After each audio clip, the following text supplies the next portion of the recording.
ગાંધીધામ મહાનગરપાલિકાની પ્રથમ સામાન્ય સભા મનપા મેયર દિવ્યાબેન જે નાથાણીની અધ્યક્ષતામાં મનપાના સભાખંડ ખાતે યોજાઈ હતી। બેઠકમાં મનપાના સુચારુ વહીવટ માટે વિવિધ સમિતિઓના અધ્યક્ષ અને ઉપાધ્યક્ષોની સર્વાનુમતે વરણી કરવામાં આવી।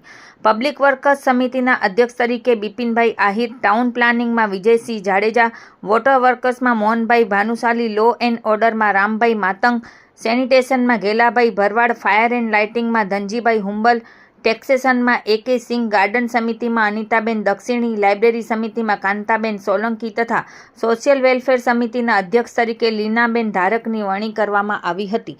બેઠક દરમિયાન વિવિધ મુદ્દાઓને લઈને વિપક્ષોએ વિરોધ નોંધાવી હોબાળો મચાવ્યો હતો અને ત્યારબાદ સભાની કાર્યવાહીનો બહિષ્કાર કરી સભાખંડમાંથી વોકઆઉટ કર્યો હતો। પ્રથમ સામાન્ય સભા પૂર્ણ થતાં હવે મનપાના વિકાસલક્ષી અને લોકહિતના કાર્યોને વધુ ગતિ મળશે તેવી આશા વ્યક્ત કરવામાં આવી છે। ટેક્સ પબ્લિકથી લેવાની વાત કરે છે, આ ગાંડી છે ગાંધીધામ જનતા। ટેક્સ જ દેવાનું, પૈસા જ ભેગા કરવાના, વાવાઈ કરવાની, ચા પીવાનું, બિસ્કિટ ખાઈને નીકળી જવાનું ધંધો છે કે આ નગરપાલિકાનો। અમે વિપક્ષમાં છે એનો મતલબ એ કે કંઈ પણ નહીં સાંભળવાનું, પબ્લિકની માટે અમે બેઠા છીએ એટલે અમે વિરોધ કરીએ, અમે વોકઆઉટ કર્યો છે। આજની સભાને અમે વિખોડીએ છીએ। જી ભરતભાઈ, તમે સ્ટાફની વાત કરી, પરંતુ નાયબ મ્યુનિસિપલ કમિશનર દ્વારા એવું કહેવામાં આવ્યું કે GPSC પરીક્ષા લેવાની છે, ભરતી પ્રક્રિયા વચમાં ચાલુ છે અત્યારે, તે બાબતે શું કહેશો તમે? ભરતી પ્રક્રિયા ચાલુ છે, બધા છે, એજન્ડામાં દેવામાં આવ્યું છે, ઠરાવની અંદર છે કોપી। મને તમે કહો ગઢવી સાહેબ, આ 8 ગામનું સમાવેશ થયું છે, મહાનગરપાલિકા બન્યું છે, કેટલો સ્ટાફ જોઈએ? અરે વેક્યુમ ક્લીનર નથી આ સોસાયટીઓ છે ને। મેક પર બોરીચી નહીં આવ્યા, મેં એક સોસાયટીમાં વિઝિટ કર્યો છે, કોઈ સોસાયટીની અંદરના ખારકુવા ભરેલા છે।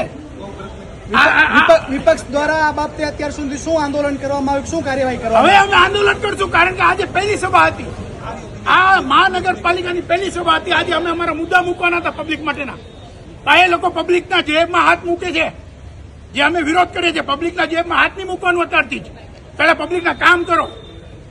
છેલ્લો મુદ્દો જે છે કે ગાંધીધામ મહાનગરપાલિકાની બાકી રહેલી જે મિલકત છે તે આકારણીમાં મૂકવામાં આવે, વિપક્ષ ત્યાંથી બહાર આવી ગયું છે, તો વિપક્ષને એનામાં સહભાગી થવું પડે, આ મિલકતનો મુદ્દો છે। અમે લોકો ઓલરેડી લખીને કાલે રમાનું સાહેબને દઈ દીધું છે આકારણી માટેનું, દરેક વસ્તુમાં આકારણી કરાવવી પડશે ને એમાં પણ અમને જોશે કે એ લોકો કેટલું ટેક્સ લગાડે છે। મહાનગરપાલિકાના વિસ્તારમાં આવતા જે કઈ મિલકતો છે એમાં પણ આકારણી કરવાના છે એ લોકો, પણ એનો મતલબ એ નથી કે ડકેતી કરે, એ પહેલા અમને રજૂ કરે કે આટલું આકારણીનો વ્યાજ કે આટલું અમે લોકો ટેક્સ લેશું, એના પછી અમે લોકો આ સભામાં અપ્રોચ કરશું। હા, આકારણી કરવી જરૂરી છે, અમને ખબર છે કે મહાનગરપાલિકાના પૈસા જોશે તો જ મહાનગરપાલિકા હાલશે, પણ જેટલો પૈસો અત્યારે ખર્ચો કરી નાખ્યો 1.5 વર્ષમાં, એનું શું? રોજ ત્યાં કને આવતો જોતો 50-100 પબ્લિક ત્યાં કને ઉભી હોય છે, હજારો રોજ, કોઈનો પાણી નથી આવતો, ગટરમાં। અરે જાઓ તો ખરી, ખબર પડે યાર, એસી કેબિનમાં ઠાપ ઠાપ ઠાપ ઠાપ કરવા આવો છો।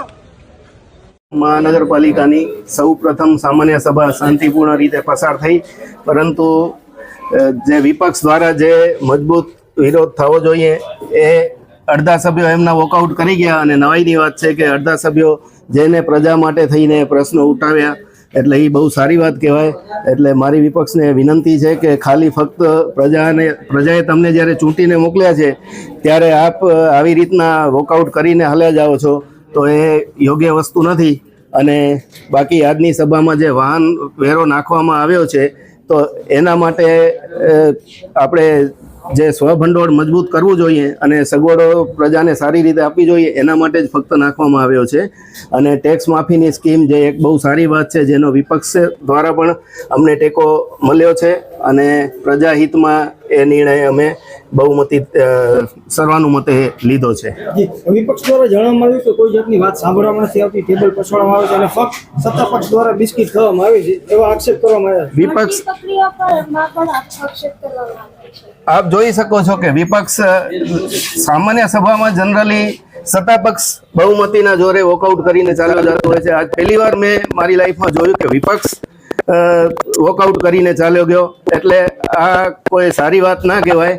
એમના પ્રશ્નો અમે શાંતિથી સાંભળતા હતા, પરંતુ એમના અડધા સભ્યો જે વોકઆઉટ કરીને ચાલ્યા ગયા. જે માળખાકીય સુવિધા હોવી જોઈએ મેપક વિસ્તાર સ્થાનિક વિસ્તારના નામ લેવામાં આવ્યા વિપક્ષ દ્વારા અત્યારે એને લઈને શું કહેશો?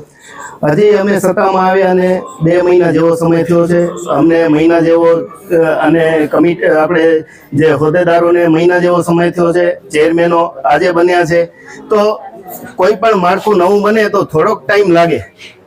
દરેક વસ્તુઓને સુધારવા માટેની અમે સંપૂર્ણ રીતે કોશિશ કરી રહ્યા છીએ અને પ્રજાને સારી રીતે અમે સગવડો પૂરી પાડીએ એના માટેની અમારી સતત કોશિશો ચાલુ જ છે. શું સંદેશ દેવા માંગશો પ્રથમ સામાન્ય સભા લઈને? પ્રથમ સામાન્ય સભાને લઈને હું પ્રજાને કહેવા માંગુ છું કે અમે દિવસ રાત મહેનત કરી આપને સારી સુખ સગવડ ને સુવિધાઓ મળી રહે તેના માટે અમારી સતત કોશિશો અમારા દરેક કોર્પોરેટરો કરી રહ્યા છે.